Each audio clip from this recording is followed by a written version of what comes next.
কিছুদিনের বৃষ্টিতেই জলমগ্ন স্কুল। নদিয়া জেলার চাকদা থানার অন্তর্গত হিংনাড়া পঞ্চায়েতের বল্লভপুর জিএসএফপি স্কুল। বৃষ্টিতে জলে থই থই স্কুলের ক্লাসরুম থেকে অফিস রুম, আর সেই জলের মধ্যেই ক্লাস করছে স্কুলের ক্ষুদ্র পড়ুয়ারা। এবার এই সমস্যার সুরাহার জন্য পথে নামলো ছাত্রছাত্রীদের অভিভাবকরা। তারা স্কুলের গেটে তালা মেরে পথ অবরোধ করে। এই খবর পাওয়া মাত্রই সেখানে উপস্থিত হন Chakdah block development officer, panchayat সমিতির সভাপতি সহ প্রশাসনিক কর্মকর্তারা। তারা আশ্বস্ত করে যান খুব তাড়াতাড়ি এই সমস্যার সমাধান করা হবে। ঠিক তার দুদিন পর স্কুলে হাজির হন হরিণঘাটা বিধানসভার বিধায়ক অসীম সরকার। তিনি সেখানে এসে অভিভাবক ও শিক্ষকদের সঙ্গে কথা বলেন এবং তিনি জানান এই সমস্যার সমাধান করতে যা খরচ হবে তিনি নিজের কাছ থেকেই করবেন এবং পরবর্তীতে মিড ডে মিলের গৃহ নির্মাণ, শৌচালয় নির্মাণের জন্য এমএলএ কোটা থেকে টাকা বরাদ্দ করবেন বলেও জানিয়েছেন। খুবই খুশি, কারণ আমরা যা চেয়েছি মানে মনে তো হচ্ছে যে অনেকটা 50% আমরা করতে পেরেছি। এবার আজকে বিধায়ক স্যার আসলেন, আমাদের আশ্বস্ত করলেন যে কাল থেকেই কাজটা সম্ভবত উনি শুরু করবেন। আমরা খুবই খুশি।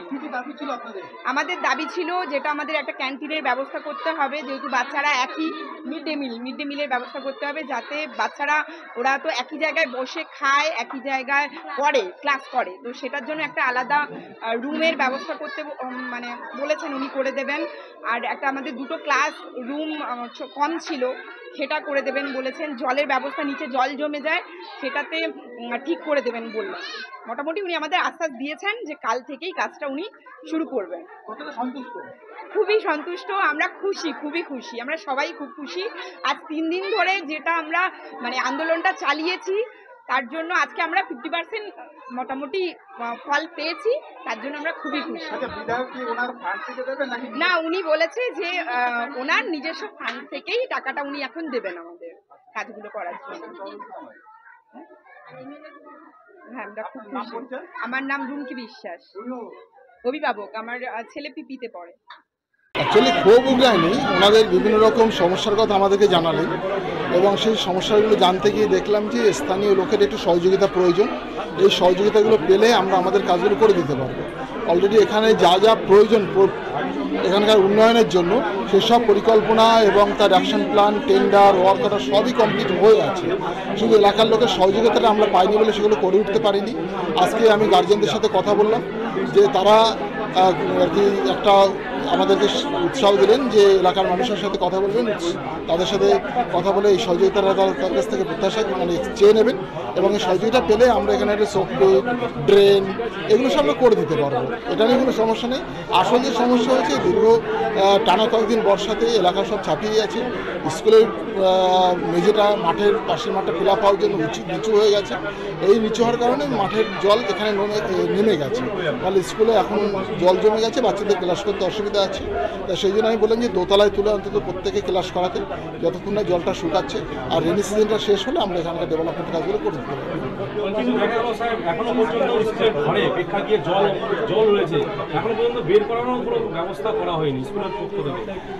এই জলটা এমন একটা হয়ে গেছে, স্কুলের প্লটটা পুরোপুরি চারিধারের থেকে নিচু, বের করতে গেলে এখানে পাম্প সিস্টেম করতে হবে।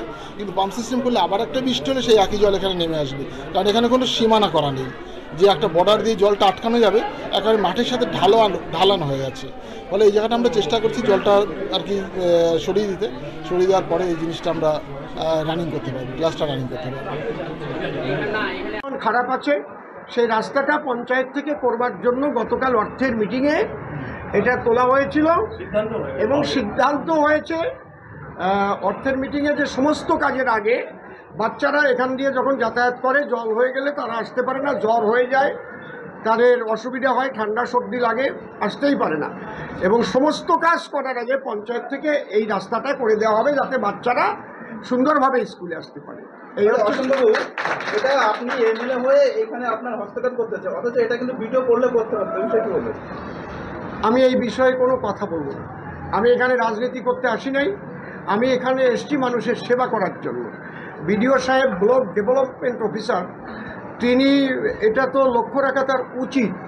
তারপরে পঞ্চায়েত সমিতি যে রয়েছেন, পঞ্চায়েত সমিতির যিনি আমাদের সভাপতি রয়েছেন, তাঁরও দেখা উচিত বলে আমি মনে করি।